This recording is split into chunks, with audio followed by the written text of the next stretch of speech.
Greetings, and welcome to a Tuesday episode of ForgeCraft 2. I've got a thing, and I barely know how it works. I have never messed with a QED. I think it's hilarious that every time you look at it, quail eating ducks. Is it every time you look away from it? Yeah, quasar entanglement device. Every time you look at this thing, after looking away, Quacky Ender device, it changes names. I think that's clever. I've never had to mess with one of these before. This was added into extra utilities as kind of an extra step to make some things more difficult. And that's just adding an extra layer of crafting to me to make it more difficult. It doesn't really line up with the way that I play. You guys know me. I'm more of a casual, laid-back kind of a guy, so I've never really had to use one of these things before. Standardly, I've had it turned off. Well, now we get to go with the deafening noise. Here's, trick number one that I've discovered. You can put ore into it with coal, and I'll get 3 instead of standard 2. Now, here's the problem. It makes the weirdest noise I think I've ever seen. I love the particle effect, but what the heck is going on? So, yeah, this is just weird. It's totally bizarre. No, I can't even hit that note. It's like a harmonic resonance something. I made 4 of these. While that is conjuring up more, where is it? Right here. 3 more. Well, I have to get coal for that, so. Okay. This is the yield from 2 stacks of Yellorium. Now, let me show you guys. I got this up and working. Let me put all this off my bar real quick. This is our laser drill. I've got 1 precharger. There is another precharger that exists. It has not been placed because it ups the power requirements. This is the new reactor. This thing is like an 8x6x7 or something weird. Anyway, 1, 2, 3, 4, 5. Yeah, so it's 3 on the inside. Anyway, it's kind of a strange build. I can get up here and show you. This is the top of it. 1, 2, 3, 4, 5, 6, 7, 8. I have not lit up here because I discovered that stuff can't spawn on top of the reactor. I'm just gonna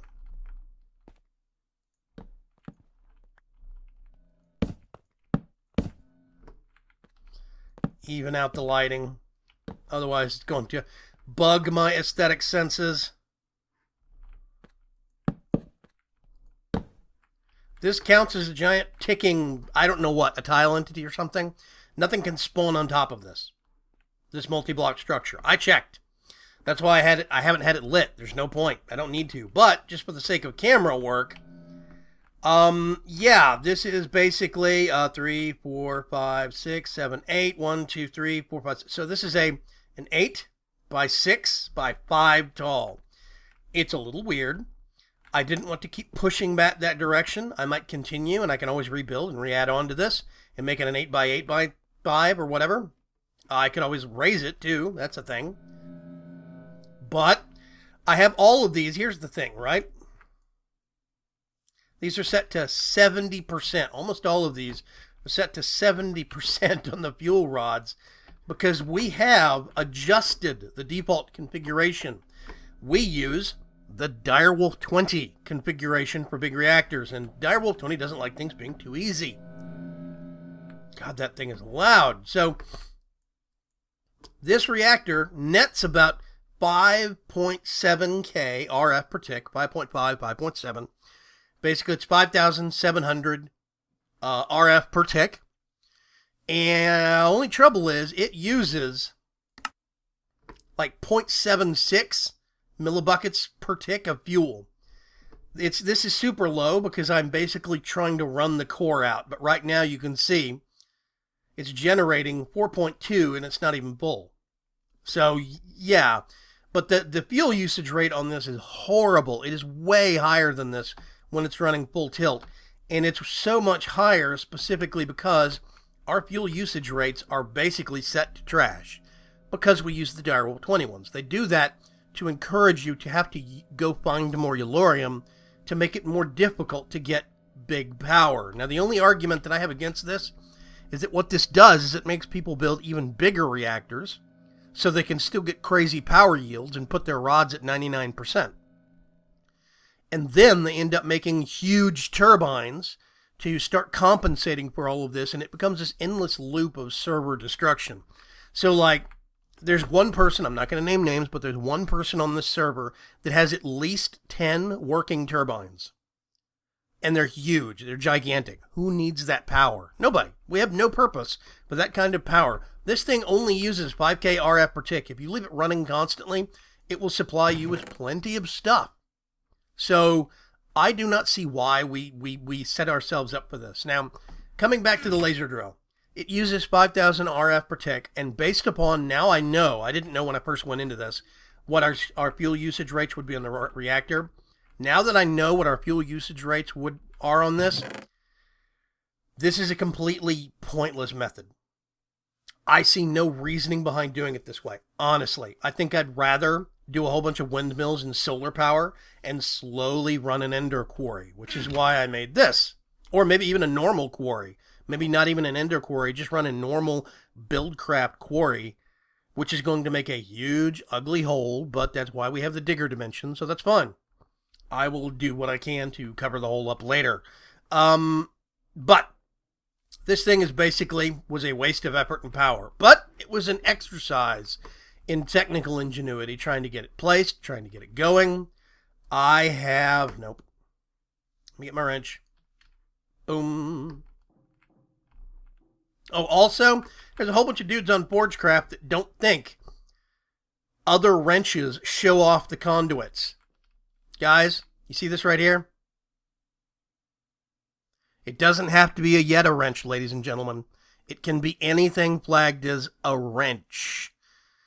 The amount of false information going around this server about Ender.io because nobody uses it is kind of staggering at points. Anyway, I have conduits running around here. You see I could place another precharger right there if I wanted to. Goes through the wall, and it basically comes through here, and it connects basically the same position over here. Let me see if I can.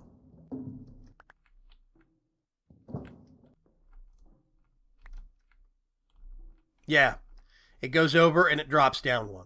So yeah, it's right there at the corner, easy to get to. Anyway, I specifically put this column right here so that I can actually put redstone wire. I use redstone wire for my reactor controls. Works perfectly. For all of you that are new to my channel, let's see. You get 3 redstone reactor redstone ports, right? 3 of them. This one is set to active while above 90%. Active while below 10%. And this one is toggle reactor on off, and it's set to on pulse. Okay? So toggle on pulse, below 10%, above 90%. And you will have a fully automated reactor. When it gets below 10%, the reactor turns on. When it gets above 90%, it turns off, and it coasts to a stop. Works beautifully every single time. So, this has been interesting, though. I am glad I did this. I do not consider it too much of a waste. I have 1 lime. I had 2. I tossed 1 because I have an absurd amount of emerald ore now. But I was doing a lime focus because not only emerald ore, but it nets me uranium. I got 1 uranium. This is 2 stacks of 64 Yellorium ingots run through the reactor. 2 full stacks. This is what I got. Tons of coal, tons of redstone, which is great. Here's the cool thing, though. Appetite for forestry. I don't think we have world gen on for that. I'm not sure. I haven't seen a lot of it, if we do. You get all these weird little ores for the Biomes of Plenty stuff. That's pretty cool. There's more appetite. I don't know why that's up there. This is awesome. Mana infused ore from Thermal Foundation. I get shiny ore. We don't have world gen for this turned on. So I get shiny ore, and it ignores our world gen rules. If it is a valid ore in-game, then I can get it. which is freaking awesome. Aluminum, I get a lot of ferrous, a lot more than I would get, and now I don't have to use this to try and get this. I can get this directly, which is great. I get ardite. I think I probably would have gotten cobalt if I kept running it. Uranium, zinc, tungsten, which is completely useless. Copper, iron, lead, silver, gold. If I do a yellow focus, I have 1, 2, 3 yellow focuses, foci, whatever. Then what it nets me is a higher chance to get gold, glowstone, sulfur, and yellowite. All of that from one focus. So I put 3 in there, and all that netted me was 2 extra yellowite. But hey, whatever. I wanted uranium because I can get uranium and run it through this thing. Well, I can make uranium and then actually, let's see if I can do it this way. If I just toss, whoa. Let's just see if we can, there we go. That's going to get ground up and turned into yellorium dust, which will get run through this and come out as a pair of yellorium ingots. So I now have more fuel, but I found all these yellorium ore when I was actually hollowing out a new space for a new structure. I'm going to come back to that in a second. Let's come over here. Almost all of that's going to get eaten. You see this? These 2 stacks, this is just me building and testing the reactor. These 2 stacks were just from running the laser drill, which got me that, except for 3 ore of yellorium. Otherwise, all of this is from 2 stacks of yellorium ingots for the reactor. Honestly, it's not worth it. Not worth it at all. Not with our configuration settings. I would have been better off just making a massive power array of, let's say, thermoelectric generators from IE. It would have been far more productive for me to make a massive bank of those that would passively generate 5K RF per tick. That is basically going to be 120 of those things using uranium blocks. It's going to be about 160 using lava. So 160, like 140. About 120 to 140, depending upon if you're using lava or uranium blocks. I have so much cyanite, I think I can actually use cyanite now.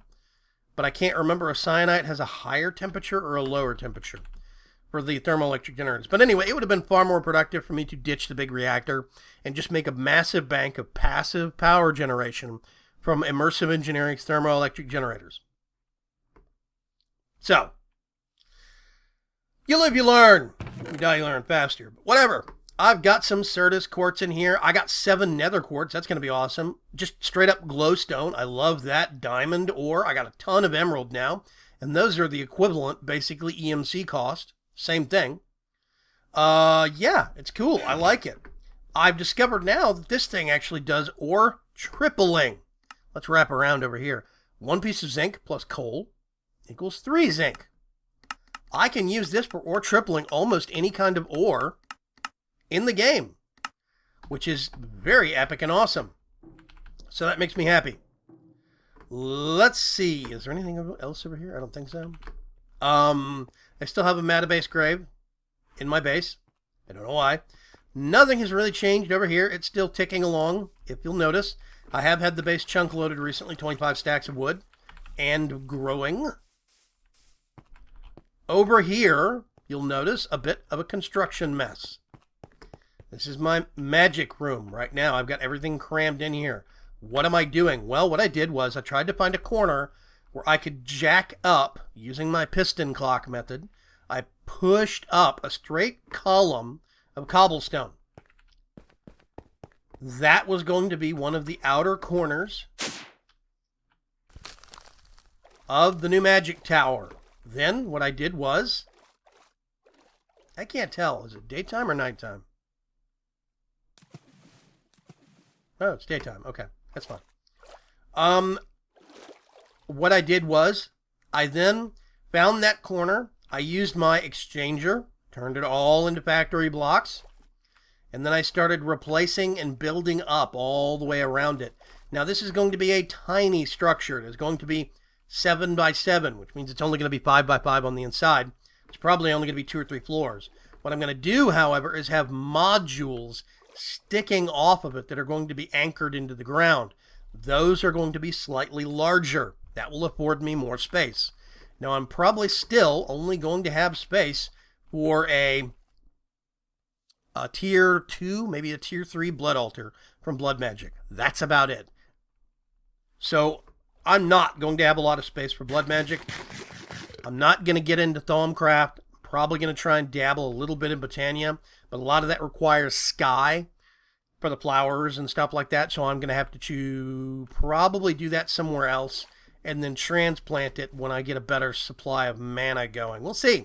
Maybe I could borrow somebody else's Botania setup to get kick-started. But yeah, this is just 7 across, and it's going to be 7 deep. It's a 7 by 7 square, which means it's only 5 by 5 on the inside. And that's small, but like I said, I'm going to have probably a port with a kind of a circular tube walkway coming out, and then I'll have a thing suspended right above here, basically. A smaller module suspended here. I'll have a smaller module suspended, a larger module suspended here. And then I can do a larger thing, a bulbous thing on the top that kind of goes into the hillside there. But here's the greater problem that we're going to actually have. I've made a lot of progress, but ForgeCraft 2, the server that we're on, normally resets once every 30 days. You need to think about that for a second, okay? Once every 30 days is what this normally resets as. So technically we're way overdue. Way overdue. Minecon is happening, I think, later this week.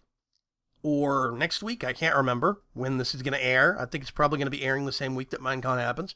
But Minecon is soon. Which means that probably shortly after Minecon, a lot of people are going to come back.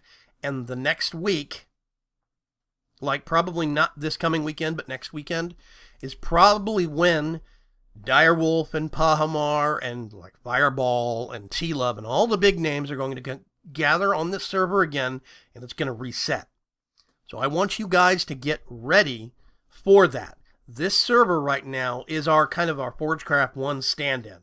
ForgeCraft 1 usually lasts 2 or 3 months, depending. ForgeCraft 2 is supposed to reset every month, and they've delayed it a little bit because on ForgeCraft 1 right now, we have Agrarian Skies 2, and people are still messing with it. So we kind of have to use ForgeCraft 2, and it's going to reset a little quicker than what we're normally used to. I expect they might go to a 2-month cycle on it. We'll see. So this is not going to be the standard long-run, long-sitting series that you guys are used to with me. This is going to be a quicker, shorter pace. We're going to be cycling through bases, cycling through ideas, and cycling through designs a lot quicker. Hopefully we can get a faster start on the game next time around.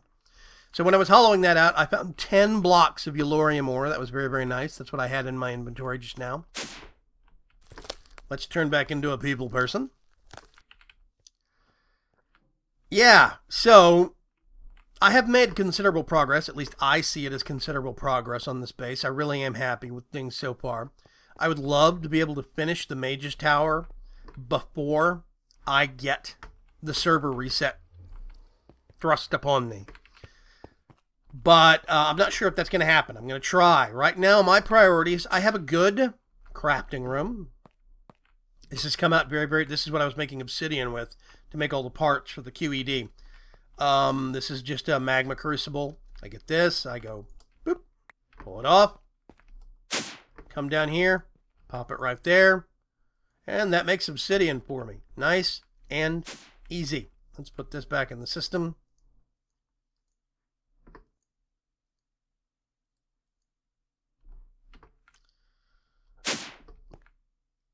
And yeah, so I do think that I've made wonderful, wonderful progress. I do kind of like how this is smoothed out. We used to have this big mess of a Tinker's Construct smeltery right here in the corner, and we moved that out.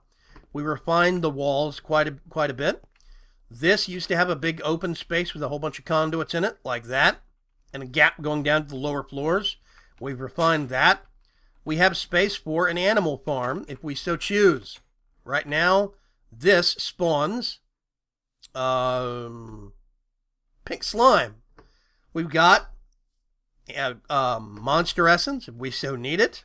I could turn this back into a sheep farm at a moment's notice, if I so needed to. So yeah, overall, see, I got a stockpile of wool.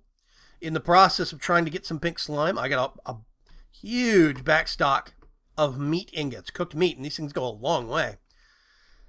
So yeah, you know, we've got a very good setup going here. A little bit of pink slime left. We've got a really good setup going down here. We've got our passive. This is powering the whole base. Everything directly above me is getting powered by this, with one exception. Now, if you see that, that goes straight over to the reactor. So technically speaking, the reactor is topping off this battery. But up until just a couple of days ago, when the reactor got built up and running, this capacitor bank and those two passive power generation units, two thermoelectric generators, they were powering all of this and all of this. That's it. 80 RF per tick. The whole base. There's something to be said for that. Something very much to be said for that. I find that extremely impressive, but that's me. I built it. Yeah.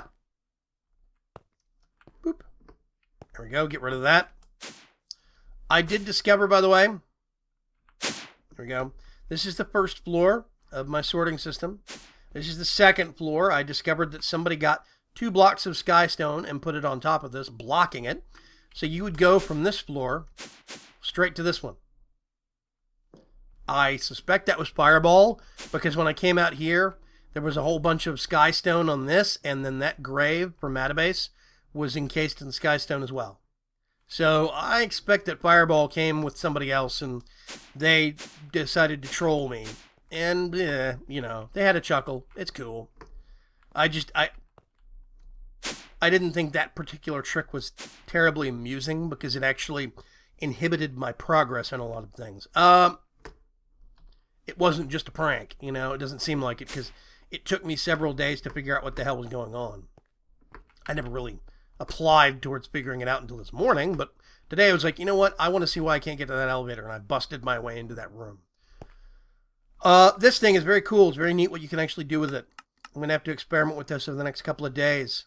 I would like to make an ender quarry, but from what I've heard, the ender quarry's base power consumption levels is 1600 RF per tick. Now, that being said, we now have a 5000 RF per tick device. I would just have to come up with a way to beam this power over to the quarry. So I don't know if that's going to be a thing or not. We'll see. I might still just put the resources towards making a BuildCraft quarry, the old-fashioned style, because that only takes about 50 or 60 MJ per tick, which means it is 500 or 600 RF per tick. I think it's 600 RF per tick, 60 MJ per tick. So if that's the case, I've got 2 kinetic dynamos, I've got 2 windmills. I was going to make some thermoelectric things to boost some of the power. But I think it would probably be more cost effective and easier just to run a normal BuildCraft quarry with this thing. I could make some batteries and just ferry the batteries back and forth. Honestly, I think that would be really simple.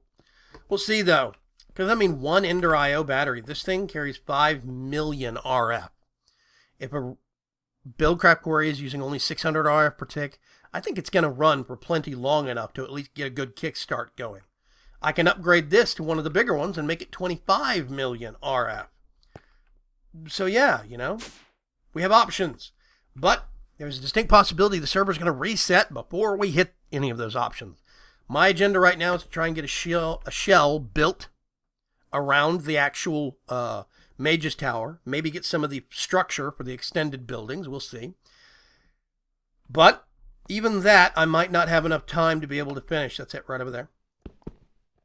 And, you know, I'm happy with the progress we've made so far. I really should have made these windows lower. Yeah, should have made them lower. Anyway, I've learned a lot in the designs here. It's been very, very cool. I really do like this base and the progress we've made on it. I will miss it.